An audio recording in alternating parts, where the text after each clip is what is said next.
Hi guys, welcome back with me again in this channel. So on today's tutorial, I'm gonna show you how to create motion blur transition for your photos in CapCut.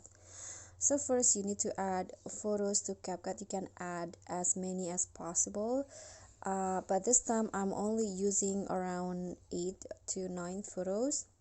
Then after that, after you import the photo, just export the video. Then after it's done, open it in a new project, the video that you just saved.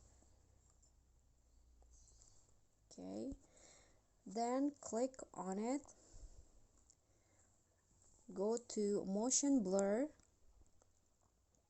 and here adjust the blur to 50 and blend 70.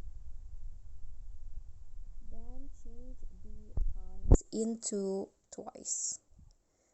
Click on the check icon and wait for the motion blur to be applied to your photos. Okay, so now it's done, and here is the motion blur transition for your photos result. Okay guys, so that's all from me. Thank you so much for watching. Please don't forget to subscribe to this channel, like this video, comment, and also click on the thanks button below. Bye.